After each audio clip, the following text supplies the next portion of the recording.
తాకట్లో ఉన్న బంగారాన్ని విడిపించి ఆ రోజున మార్కెట్ ధర కట్టి మిగిలిన డబ్బును మీకు అందిస్తుంది కొమ్మూరి గోల్డ్. కానీ పేస్ చేసేటి స్పీడ్ ఉంటుంది చూడండి, అది చాలా ఏం చెప్తారు, it went to real high speed. ఆయన అంత స్పీడ్గా అక్కడున్న ప్రజలు బహుశా అంగీకరించలేదు. ఇప్పుడు జరుగుతున్న అదే ప్రాబ్లం అప్పుడు కూడా వచ్చింది, కరెన్సీ ప్రాబ్లం. అప్పుడు ఆయిల్ అంత లేకుండే, ఇరాన్లో ఉండే ఆయిల్ కానీ వాళ్ళకి తీయడానికి రాదు, టెక్నాలజీ లేకుండే. అదే టైంలో బాజారీస్ అంటారు వీళ్ళ దగ్గర, మన బాజార్లో ఉన్న ట్రేడర్స్ని అక్కడున్న లాంగ్వేజ్లో బాజారీస్ అంటారు. వాళ్ళు అప్పుడు ప్రొటెస్ట్ చేసినప్పుడు కూడా, ఇప్పుడు కూడా వాళ్ళే మొదలుపెట్టారు ప్రొటెస్ట్. మా సరుకులు ఎవరు కొనట్లేదు, ఇన్ఫ్లేషన్ చాలా ఎక్కువ ఉంది అని చెప్పి చాలా పెద్ద ఒక ప్రాబ్లం జరిగింది. అంత ఈ పరిస్థితుల్లోనే ఇప్పుడు ఇరాన్లో ఏం జరగబోతుంది అనేది చాలా ఇంట్రెస్టింగ్ ఉంది, ఎందుకంటే ఈ హిస్టరీ రిపీటింగ్ ఇట్ సెల్ఫ్ అంటారు. ఈ స్టోరీలో అయతొల్లా ఖొమేనీ వచ్చారు ఒక ఐ థింక్ 15 సంవత్సరాల తర్వాత, ఈయన టేక్ ఓవర్ చేసుకుని 15 సంవత్సరాల తర్వాత ఖొమేనీ అనే ఒక లీడర్, చాలా చిన్న రిలీజియస్ లీడర్. ఆయన తెహరాన్ నుంచి ఒక 300 కిలోమీటర్లు నాకు టౌన్లో పుట్టారు. వాళ్ళ ఫాదరు ఈయన 5 సంవత్సరాలు ఉన్నప్పుడు చంపేశారు ఎవరో, ఖొమేనీ వాళ్ళ ఫాదర్ని. ఆ తప్పు ఈయన ఎప్పుడు జీవితంలో ఆఖరి దాకా షా ఆఫ్ ఇరాన్ మీద వేశారు, ఈయనే చేపించారని చెప్పేసి. ఆ కోపం ఉండే ఖొమేనీకి. దాని తర్వాత ఆయన రిలీజియస్ టీచింగ్లో వెళ్ళిపోయాడు. ఈయనేమో ఇరాన్ని మోడర్నైజ్ చేయడానికి జర్మనీకి వెళ్ళి న్యూక్లియర్ రియాక్టర్స్ సైన్ చేశారు, యుఎస్ నుంచి ఆయుధాలు తెచ్చుకున్నారు, జర్మనీ నుంచి షిప్స్ తెచ్చుకున్నారు, చాలా సైన్ చేశారు, సంతకాల మీద సంతకాలు చేసుకుంటే. అప్పుడు దాకా ఆయిల్ కూడా కనిపెట్టారు. ఆయిల్లో యుఎస్ కంపెనీస్, ఇప్పుడు వెనిజువేలా స్టోరీ ప్యారలల్ ఎక్కడ వస్తుంది మీకు, అక్కడ కూడా యుఎస్ కంపెనీస్ వచ్చి పెట్టుబడి పెట్టి ఆయిల్ బయటికి తీశారు, దాంట్లో రాయల్టీ ఇరాన్కి ఇచ్చారు. Over night Iran started becoming rich అనమాట. ఇది అన్నీ చూసుకుంటూ వస్తున్నప్పుడు అక్కడున్న ప్రజలకి ఈ షా ఆఫ్ ఇరాన్ మీద అంత కోపం ఆ టైంలో లేకుండే. కానీ కొన్ని సంవత్సరాల తర్వాత అది మొదలైంది, ఎందుకంటే ఆ టైంలో షా ఆఫ్ ఇరాన్కి భయం ఉన్న రెండే పార్టీలు, ఖొమేనీ కాదు, రెండే పార్టీలు. ఒకటి communist party affiliated to Russia, ఇంకోటి సోషలిస్ట్ కమ్యూనిస్ట్ పార్టీ అని చెప్పి లోకల్ ఒక యూనిట్ ఉంది వాళ్ళది. వీళ్ళిద్దరు ఎక్కువ గొడవ చేస్తుంటే, మాకు డెమోక్రసీ కావాలి, మాకు మొనార్కీ వద్దు, అది ఇది అని చెప్పి ప్రొటెస్ట్ డెమాన్స్ట్రేషన్ అన్నీ నడుస్తుంది. రష్యాకు కూడా ఒక సెల్ఫిష్ ఇంట్రెస్ట్ ఉండే ఇరాన్ని టేక్ ఓవర్ చేయడానికి. టేక్ ఓవర్ చేయకుండా అట్లీస్ట్ ఒక ఫేవరబుల్గా ఉన్న ఒక రెజీమ్ని అక్కడ పెట్టుకుంటే బాగుంటుందని వాళ్ళ రష్యా ఒక, ఆ టైంలో యుఎస్ఎస్ఆర్ ఉండే, మనకు గుర్తుంది, ఇట్ వాజ్ నాట్ రష్యా. ఇదన్నీ నడుస్తున్నప్పుడు ఖొమేనీ సడన్గా ఈ రిలీజియస్ టీచింగ్స్తో సార్ ఆయన కూడా కొన్ని రాయడం మొదలుపెట్టాడు, ప్రొటెస్ట్.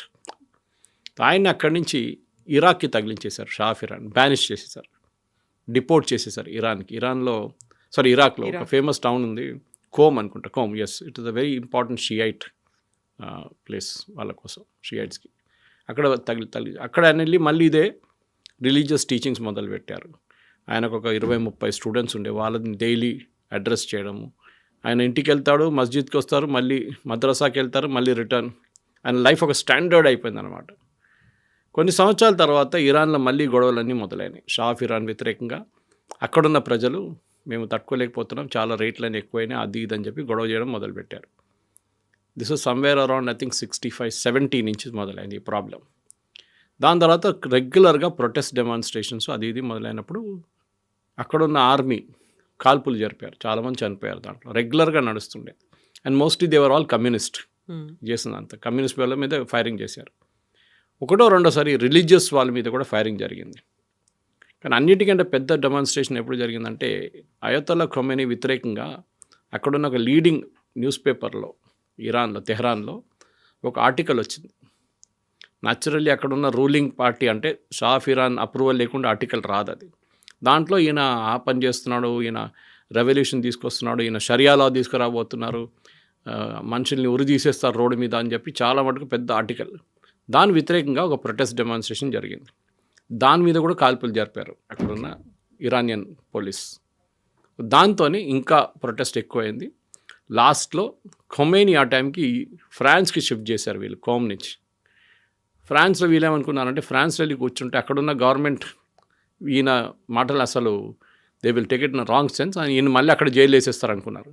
కానీ అట్లాంటి చాలా ఏం చెప్తారు రాడికల్గా మాట్లాడుకుంటే ఖొమేనీ, ఇస్లామిక్ లా, షరియా లా, చేతులు కోసేయాలి, దొంగతనం చేసి అట్లాంటిది. So these people thought Iranian అనుకున్నారు ఆయన మళ్ళీ ఆయన జైలు వేసేస్తారు ఫ్రాన్స్లో, కానీ అది కాలేదు, ఉల్టా అయింది. ఆయన సపోర్టర్స్ ఎక్కడెక్కడ ఉన్నారు లోకంలో అందరూ ఫ్రాన్స్కి వచ్చేసారు. ఫ్రాన్స్లో it was a very small town, నా పేరు మర్చిపోయాను నేను, ఒక షాలేలో ఉండే అక్కడ వచ్చి అక్కడ మళ్ళీ పెద్ద ఒక ఇన్స్టిట్యూషన్గా మారిపోయింది ఖొమేనీ వాళ్ళ రిలీజియస్ టీచింగ్. అదే టైంలో ఇంకా ఇక్కడ ప్రొటెస్ట్ ఎక్కువైనాయి. షా ఆఫ్ ఇరాన్ కొన్ని రోజులు పారిపోయాడు ఇరాన్ నుంచి. ఐ థింక్ ఆల్మోస్ట్ 2 నెలలు కనిపించకుండా పోయాడు అక్కడ. తర్వాత తిరిగి వచ్చారు, కానీ by the time he started suffering from cancer. So అదే టైంలో ఖొమేనీని రాత్రికి రాత్రి ప్రొటెస్ట్ అన్నీ చాలా ఎక్కువైనప్పుడు రాత్రికి రాత్రి ఫ్రెంచ్ గవర్నమెంటో లేకుంటే బెల్జియం గవర్నమెంట్, డౌట్ ఉంది ఇప్పుడు కూడా ఎవరు చేయించారు, ఈవెన్ యూఎస్ ఉండొచ్చు అని చెప్తున్నారు, తీసుకొచ్చి తెహరాన్లో ల్యాండ్ చేయించారు. ఆ ప్లేన్ ల్యాండ్ అయ్యే ముందు ఇరానియన్ ఫోర్సెస్ ఏమనుకున్నారంటే ఆ ప్లేన్ షూట్ చేసి పడేద్దాం, Khomeini once for all problem finish అయిపోతుంది. కానీ అక్కడున్న ఇరానియన్ గార్డ్స్ ఏమో అది అంగీకరించలేదు. So they change sides, Shah of Iran వైపు నుంచి అటువైపు వెళ్ళిపోయారు.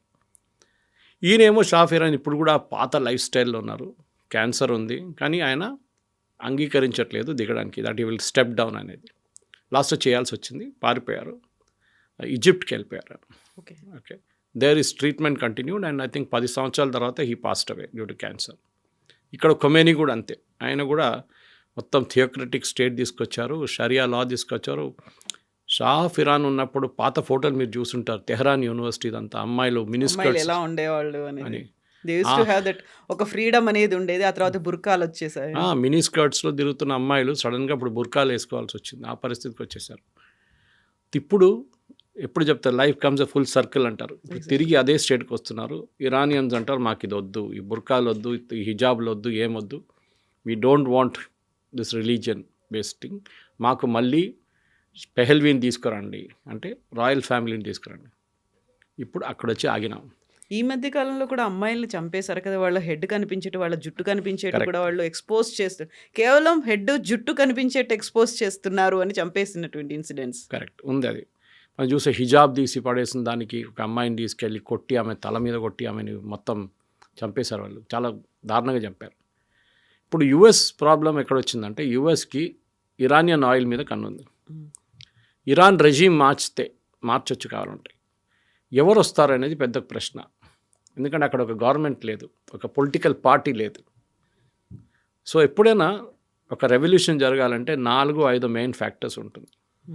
దాంట్లో ఫస్ట్ ఫ్యాక్టర్ ఒక ఫిస్కల్ క్రైసిస్ ఉండాలి, అంటే ఒక రెవెన్యూ క్రైసిస్, ఒక ఏం చెప్తారు ఆర్థిక స్థితి మనం మొత్తం ధ్వంసం అయిపోయి ఆ స్టేట్లో ఉండాలి. ఇరాన్ ఆ స్టేట్లో ఉన్నారు ఇప్పుడు. ఇది ఎందుకు జరిగిందంటే మన అందరికి తెలిసిందే, యుఎస్ శాంక్షన్స్ పెట్టారు. ఈ ఇరానియన్ రెజీమ్ ఎస్పెషల్లీ ఖొమేనీ వచ్చిన తర్వాత న్యూక్లియర్ అంబిషన్స్ మీద చాలా, ఇప్పుడు ఎంత 49 సంవత్సరాలు అవుతుంది అనుకుంటే వాళ్ళు వచ్చి, ఈ రెజీమ్ వచ్చి వాళ్ళు న్యూక్లియర్ ఫెసిలిటీస్ మీద కొన్ని కనిపెట్టారు వాళ్ళు. దానికి చాలా మటుకు ఫ్రాన్స్ నుంచి జర్మనీ నుంచి స్మగుల్ తీసుకొచ్చిన పార్ట్స్ తీసుకొచ్చి పాకిస్తాన్లో ఉన్న ఏక్యూ ఖాన్తో కొన్ని ఇల్లీగల్ డీల్స్ చేసుకొని వీళ్ళు ఒక న్యూక్లియర్ పవర్ ప్లాంట్ మొదలుపెట్టారు. కానీ ఇజ్రాయెల్కి నచ్చలేదు అది. ఇజ్రాయెల్ ఏమన్నారంటే ఏ రోజు వీళ్ళు తయారు చేస్తారు రాజ్యం మీద కొట్టుపడేస్తాం మొత్తం అని.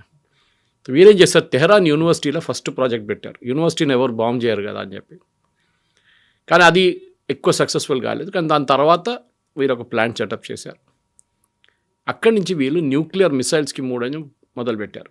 సెంట్రిఫ్యూగ్స్ తీసుకురావడంలో డౌట్ వచ్చింది అమెరికాకి, ఫ్రాన్స్కి, వీళ్ళు ఏదో ఎక్కడి నుంచో స్మగుల్ తీసుకొస్తున్నారని చెప్పి దాని తర్వాత వీళ్ళ మీద శాంక్షన్స్ పెట్టారు యుఎస్. ఆ శాంక్షన్స్లోనే యుఎస్ వీళ్ళు ఆయిల్ బయట అమ్మలేకపోతున్నారు ఆ రోజు నుంచి. ఐఏ ఇన్స్పెక్టర్స్ వచ్చారు, ఇంటర్నేషనల్ అటామిక్ ఎనర్జీ వాళ్ళు వచ్చి వాళ్ళ కెమెరాలు పెట్టారు. చాలా మటుకు డిస్కషన్ జరిగింది. మేము విత్డ్రా చేస్తామన్నారు, విత్డ్రా చేయలేదు వీళ్ళు. అట్లాంటి చాలా డిస్కషన్ నడిచి సంవత్సరాలు డిస్కషన్ నడిచింది, కానీ ఏం జరగలేదు లాస్ట్లో. తర్వాత మనకు తెలిసింది రీసెంట్లీ ఒక 3-4 నెలల ముందు ఇజ్రాయెల్ వెళ్ళి బాంబు వేశారు. దాని తర్వాత అమెరికన్స్ B-2 బాంబు వచ్చి వాళ్ళ న్యూక్లియర్ ఫెసిలిటీస్ మీద బాంబు వేశారు. డైరెక్ట్గా కొట్టలేదు, ఇండైరెక్ట్గా కొట్టారు వాళ్ళు. మనం కూడా చేసినట్లు ఆపరేషన్ సింధూర్లో. ఇది నడుస్తున్నప్పుడు ఈ పరిస్థితుల్లో ఇప్పుడు ఇరాన్ ఏమైపోయిందంటే మొత్తం వాళ్ళ ఫైనాన్షియల్ క్రైసిస్ ఎందుకు వచ్చిందంటే వాళ్ళు డాలర్ సిస్టమ్ నుంచి వాళ్ళని మొత్తం తీసేశారు కంప్లీట్గా. మీరు ఇప్పుడు ఆయిల్ అమ్మితే కూడా మీకు ఆయిల్ అమ్మడానికి ఫస్ట్ పర్మిషన్ లేదు. ఎవరు కొనుక్కుంటారు? చైనా వాళ్ళ 90% ఇరానియన్ ఆయిల్ చైనా కొనుక్కుంటున్నారు. ఈ 90% కొనుక్కున్నప్పుడు ఏం చేశారు, ఫస్ట్ ఇరాన్ ఆ టైంలో ప్రైసులు ఎక్కువ ఉండే, I think $80 or $90 per barrel నడుస్తుంది. వీళ్ళు ప్రీమియంలో అమ్మారు. కావాలంటే తీసుకోండి, మేము మీకు $70 ఇస్తాం, $80 ఇస్తాం చెప్పి ప్రీమియంలో అమ్మారు. యాక్చువల్లీ $40 ఉండే ప్రైస్, డిస్కవరీ ప్రైస్ అంటారు దాన్ని. అంటే మీరు దాన్ని తవ్వి తీసి బయటికి తీయడానికి కాస్ట్ అనమాట. ఇట్లాంటి పరిస్థితుల్లో చైనా ఇప్పుడు ఏం చేస్తున్నారంటే, ఇప్పుడు ఈ క్రైసిస్ మొదలైనప్పటి నుంచి చైనా ఇప్పుడు డిస్కౌంట్ అడుగుతున్నారు ఇరాన్ దగ్గర. మాకు డిస్కౌంట్లు ఇవ్వండి. యూఎస్ ఏమో చైనా మీద ఏమో యాక్షన్ తీసుకోలేకపోతున్నారు. మనం మీద చేశారు. మనం ఫస్ట్ ఇరాన్తో డీల్ చేసినప్పుడు మనం రూపీస్లో పే చేసాం వాళ్ళని. దాని తర్వాత వాళ్ళకి బాటర్ సిస్టంలో మనం రైస్ సప్లై చేసాం, బియ్యం సప్లై చేసాం.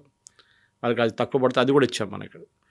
ఇప్పుడు అక్కడ పరిస్థితి ఏంటంటే వాళ్ళ దగ్గర వాళ్ళ మొత్తం ఇరానియన్ కరెన్సీ వర్త్లెస్ అయిపోయింది రియాల్. మీకు ఒక బ్రెడ్ కొనాలంటే మీరు ఒక చిన్న బండి తీసుకెళ్లాల్సింది, అంత కరెన్సీ నోట్ తీసుకెళ్తే ఒక చిన్న బ్రెడ్ వస్తుంది మీకు. ఆ దారుణ పరిస్థితికి వచ్చేసారు వాళ్ళు. సెకండ్, నీళ్ళు లేదు వాళ్ళ వాటర్ క్రైసిస్కి. ఎందుకంటే వాళ్ళకి ప్యూరిఫికేషన్ చేయలేకపోతున్నారు, వాళ్ళ ప్లాంట్స్ పనిచేయట్లేదు, పాత ఎక్విప్మెంట్ అన్నీ బ్రేక్ డౌన్ అవుతుంది, నీళ్లు దొరకట్లేదు వాళ్ళకి. మూడోది బజారీస్, నేను చెప్పాను చూడండి, వాళ్ళు ప్రొటెస్ట్ చేయడం మొదలుపెట్టారు. ట్రేడర్స్ వాళ్ళు ఏమంటారు, మా సరుకులు ఎవరు కొనట్లేదు, inflation is ruling at more then 100%, ఎవరు కొంటారు, ఎవరు కొనట్లేదు, కరెన్సీ కూడా వర్త్లెస్ అయిపోయింది. ఈ ప్రొటెస్ట్ వీళ్ళందరూ కలిసి చేసినప్పుడు ఇప్పుడు స్టూడెంట్స్ కూడా దిగారు దాంట్లో చాలా మటుకు. ఇది ఎక్కడికి వెళ్తుందో మనం చెప్పలేము, ఎందుకంటే ఆల్రెడీ రూమర్స్ ఏంటంటే 500 మందిని కాల్చి చంపారని చెప్తున్నారు ప్రొటెస్ట్లో. శాటిలైట్ కనెక్టివిటీ మొత్తం కట్ చేసేసారు వీళ్ళు. ఈవెన్ స్టార్లింగ్తో ఉన్న ఇంటర్నెట్ ఫెసిలిటీ కూడా కట్ చేసేసారు. అక్కడి నుంచి ఒకటో రెండో వీడియోలు బయటకు వస్తున్నాయి, కానీ అక్కడ ఏం జరుగుతుందో ఎవరికి తెలియదు. ఇప్పుడు అమెరికా అదే టైంలో ఏమంటున్నారు, లాక్డ్ అండ్ రెడీ, మేము ఇంకా మీరు ఫైర్ చేస్తే మీ ప్రజల మీద మేము మీద చర్యలు తీసుకుంటాం మేము. కానీ చెప్పడానికి చాలా ఈజీ, ఎవరి మీద చర్యలు తీసుకుంటారు. అక్కడ అన్నిటికంటే పవర్ఫుల్ ఉన్నది ఇరానియన్ గార్డ్ ఒకటి ఉంది వాళ్ళది, రెవల్యూషనరీ గార్డ్స్ అంటారు వాళ్ళని, ఐఆర్సీ. వాళ్ళందరికన్నా పవర్ఫుల్ ఒక మాఫియా. వాళ్ళు 150,000 మంది ఉన్నారు. వీళ్ళ రెగ్యులర్ ఆర్మీ అంత పవర్ఫుల్ కాదు, వీళ్ళు ఐజీఆర్సీ ఈజ్ వెరీ పవర్ఫుల్. వాళ్ళని ఒక స్ప్లిట్ చేయడానికి అమెరికా ట్రై చేస్తున్నారు. వాళ్ళ గ్రూప్స్ని అట్లీస్ట్ 25%, 25-30% మంది అమెరికా వైపు వచ్చేస్తే అక్కడున్న రెజ్యూమ్ పడిపోతుంది. 2-3 రోజులు పడిపోతున్నారు. కానీ చేస్తారో లేదో మనం చూడాల్సి, ఎందుకంటే దాంట్లో చాలామంది పాత ఖొమేనీ సిస్టమ్ నుంచి వచ్చిన వాళ్ళు, కొత్త ఖొమేనీ సిస్టంలో కూడా పనిచేస్తున్నారు వాళ్ళు. వాళ్ళకి అక్కడున్న ఏ చట్టాలు వాళ్ళకి ఇట్స్ నాట్ అప్లికబుల్ వాళ్ళ మీద. వాళ్ళు ఏం కావాలంటే చేసుకుంటారు, ఒక మాఫియా లాగా. సో వాళ్ళని ఇప్పుడు స్ప్లిట్ చేయడానికి ట్రై చేస్తున్నారు. వాళ్ళని దొరికితే వాళ్ళ గ్రూప్లో ఒక 10-15-20% మంది ఇటువైపు వచ్చేస్తే 2 రోజులు ఇరానియన్ గవర్నమెంట్ పడిపోతుంది. ఇది ఇప్పుడున్న పరిస్థితి. ఇదే కండిషన్లో ఒక ట్రేడ్ డీల్ ఎవరైతే కుదుర్చుకుంటారో వాళ్ళ మీద 25% టారిఫ్ అనేది పెట్టింది. బట్ అదే ఇరాన్ రష్యాకు కూడా కావలసినటువంటి ఆయుధాలని సరఫరా చేస్తుంది. ఆల్మోస్ట్ 20,000 crores ఆయుధాలని పంపించింది అనేది.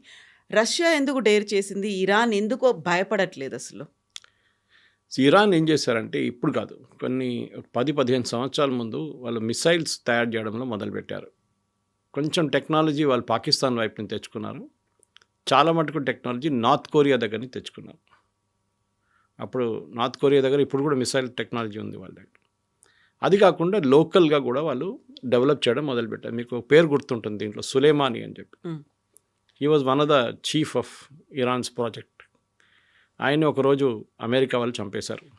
రోడ్ మీద కాన్వాయ్లు వెళ్తున్నప్పుడు కరెక్ట్ ఆయన కార్ మీద కొట్టారు, ఆయన చనిపోయారు. వాళ్ళ మిసైల్ ప్రోగ్రామే వాళ్ళకి మెయిన్గా అడ్వాంటేజ్గా వచ్చింది. పనికి ఎట్లా వచ్చిందంటే, ఫస్ట్ వాళ్ళు హమాస్కి సప్లై చేయడం మొదలుపెట్టారు. హమాస్కి లో ఎండ్ వెపన్స్, అంటే అక్కడి నుంచి ఇజ్రాయెల్కి ఫైర్ చేయాల్సిన కెపాసిటీ 100 కిలోమీటర్ కన్నా తక్కువ. హెజ్బుల్లాకి చాలా లాంగ్ రేంజ్ మిసైల్స్ ఇచ్చారు. 400, 300, 200 కిలోమీటర్ ఫైర్ చేసే మిసైల్స్ ఇచ్చారు హెజ్బుల్లాకి. ఇటు యమనీస్ హూతీస్కి 2,000, 3,000 కిలోమీటర్కు ఉన్న మిసైల్స్ ఇచ్చారు వాళ్ళు. ఇరాన్ ఇన్ఫ్లుయెన్స్ ఒక 10 సంవత్సరాల నుంచి ఈ 5 రాష్ట్రాల నుంచి వస్తుండే. Lebanon, Syria, Assad regime was dependent on them. మన హమాస్, యెమెన్ అండ్ ఇరాక్. ఇరాక్లో part of Iraq was under Iranian control. ఈ 5 రాష్ట్రాల నుంచి వీళ్ళకి మెయిన్గా సపోర్ట్ వస్తుండే. దాంట్లో ఫస్ట్ ఇజ్రాయెల్ ఏం చేశారు, ఇస్మాయిల్ హనియాని ఫినిష్ చేసేసారు. అది కూడా తెహరాన్లో. వాళ్ళ ఇరానియన్ ప్రెసిడెంట్ చనిపోయినప్పుడు ఆయన ఫ్యూనరల్కి వచ్చారు. ఆ చనిపోయిందే పెద్ద ఒక మిస్టరీ, ఎట్లా జరిగిందని, అది హెలికాప్టర్ క్రాష్. హమాస్ని ఇజ్రాయెల్ ఫినిష్ చేసేసారు ఆల్మోస్ట్. లెబనన్లో నస్రుల్లాతో పాటు అందరినీ ఫినిష్ చేసేసారు అక్కడ. ఇక్కడ యమన్ మీద బాంబులు వాళ్ళు యుఎస్ అందరు కలిసి వేస్తున్నారు. Even Saudi Arabia also. ఇట్లాంటి పరిస్థితుల్లో ఇరాన్ ఐసోలేట్ అయిపోయారు, ఎవరు లేరు వాళ్ళకి ఇప్పుడు సపోర్ట్. లేకుంటే వాళ్ళు ఏం చేస్తుంటే వాళ్ళ మీద దాడి జరిగినప్పుడు వీళ్ళతో దాడి చేపిస్తుండే. Death to America, death to Israel అని చెప్పి వీళ్ళది ఒక స్లోగన్ ఉండే. ఇప్పుడు వాళ్ళేమంటున్నారు అక్కడున్న ప్రజలు, ఇప్పుడు లేటెస్ట్ స్లోగన్స్ వింటే forget Gaza, forget Lebanon, take care of us, అంటే మమ్మల్ని కాపాడండి, గాజాని మర్చిపోండి, లెబనన్ని మర్చిపోండి. ఆ పరిస్థితికి వచ్చేసారు అక్కడ. ప్రజలు రోడ్డు మీద ఎందుకు వస్తున్నారంటే వాళ్ళ జీవితం అసలు ఎక్కడ లేనట్లు అయిపోయింది వాళ్ళది. ఇప్పుడు ఎప్పుడైనా ఒక రెజీమ్ నడిపించాలంటే మీకు ఒక ఇన్స్పిరేషనల్ ఫిగర్ కావాలి. అది బహుశా ఈ షా ఆఫ్ ఇరాన్ కొడుకు. ఇప్పుడు నేను చెప్పాను చూడండి, 50 సంవత్సరాల నుంచి యూఎస్లో ఉన్నారు, ఆయన పాసిబిలిటీ తీసుకొస్తారు. కానీ కంట్రీ ఎవరు నడిపిస్తారు, రాష్ట్రం ఎవరు నడిపిస్తారు, ఇది పెద్ద ఇష్యూ. దీనికే ఇప్పుడు వాళ్ళు యుఎస్ కొంచెం మంథన్ నడుస్తుంది అక్కడ. వీళ్ళది ఎవరిని తీసుకొస్తే బాగుంటుంది, ఎందుకంటే కంట్రీ నడిపించడం కేపబుల్గా ఉన్న మనుషులందరూ ఇరాన్ బయట ఉన్నారు. డయాస్పోర్ అంటాం మనం, they are all outside Iran, పారిపోయారు. అది ఏదైనా ఏ డిక్టేటర్షిప్ వచ్చినా కానీ వీళ్ళందరూ పారిపోతారు. ఎడ్యుకేటెడ్ వాళ్ళు, కొంచెం కేపబిలిటీ ఉన్న వాళ్ళు, వాళ్ళ సీనియర్ సైంటిస్టులు, వీళ్ళందరూ పారిపోతారు. వాళ్ళు యూరోప్లో, యూఎస్లో చాలా చోట్ల ఉన్నారు. వాళ్ళని తీసుకొచ్చేదానికి ప్రయత్నం చేస్తున్నారు. ఇప్పుడు అంత ఈజీ కాదు. సో అక్కడ గవర్నమెంట్ పడిపోతే ఇప్పుడు ఇదే ప్రాబ్లం యూఎస్ ఫేస్ చేశారు. ఇప్పుడు సిరియాలో అసాద్ అక్కడ నుంచి పారిపోయిన తర్వాత అక్కడ ఒక సివిల్ వార్ మొదలైంది, వాళ్ళు వీళ్ళు కొట్టుకున్నారు. ఇదే పరిస్థితి ఇరాక్లో చూసాం. ఇరాక్లో సద్దాం హుసేన్ పోగానే ఆయన చంపేసిన తర్వాత మొదలైంది. ఒక గ్రూప్తో కొట్టుకున్నారు. మూడవది మనం చూసాం, ఇది జరిగింది సిరియా, లెబనన్లో. అదే ప్రాబ్లం లెబనన్లో జరిగింది. అక్కడ మిలిషియాస్ మళ్ళీ కొట్టుకోవడం మొదలుపెట్టారు. హమాస్ వైపు కూడా యాంటీ హమాస్ ఫోర్సెస్ కూడా లాస్ట్ స్టేజ్లో వాళ్ళు కూడా వచ్చారు ఇప్పుడు. సో ఎక్కడ వెళ్తే కానీ వీళ్ళు ఎక్కడ వెళ్ళారో అక్కడ అన్ని గొడవ జరిగింది. ఈవెన్ యెమెన్లో కూడా. ఇప్పుడు ఏం చేయలేకపోతున్నారు ఇరాన్, వాళ్ళు కంప్లీట్లీ పవర్లెస్ ఇప్పుడు. ఈ పరిస్థితుల్లో ఇప్పుడున్న దాని ప్రకారం ఇంకొక 10 రోజులు ఈ ప్రొటెస్ట్ నడిస్తే డెఫినెట్గా అక్కడ ఉన్న గవర్నమెంట్ పడిపోతుంది. కానీ ఎప్పుడైనా గవర్నమెంట్ని పడేయాలంటే ఒక ఇంటర్నేషనల్ సపోర్ట్ కావాల్సి వస్తుంది. ఇప్పుడు దాకా సపోర్ట్ వస్తుంది only from US. European union, NATO మాట్లాడలేదు. వాళ్ళు కూడా చెప్పాల్సింది ఏదైనా. ఎందుకంటే రేపు ఒక స్టెబిలైజేషన్ ఫోర్స్ని పంపించాలంటే, మీరు ఒక ఆర్మీ యుఎన్ లాగా పీస్ కీపింగ్ ఫోర్స్ని పంపించాలంటే మీకు ఒక యాక్సెప్టబిలిటీ కావాల్సి వస్తుంది యునైటెడ్ నేషన్స్లో కూడా. ఎందుకు యూరోపియన్ యూనియన్ మాట్లాడలేదు, ఎందుకు నేటో మాట్లాడలేదు, ఎందుకు యుఎస్ ఒక్కరే మాట్లాడుతున్నారు, అదొక క్వశ్చన్ వచ్చింది. డెఫినెట్గా నెక్స్ట్ 15 days 20 daysలో చాలా క్రూషియల్గా ఉండిపోతుంది ఇరాన్ పరిస్థితి. అక్కడ ప్రతిరోజు సిచ్యువేషన్ మారుతుంది. అక్కడ ఏం జరుగుతుందో మనకు తెలియదు. దీనికన్నా ముందు చెప్పినట్టు ఇంటర్నెట్ మొత్తం కట్ ఆఫ్ చేసేసారు.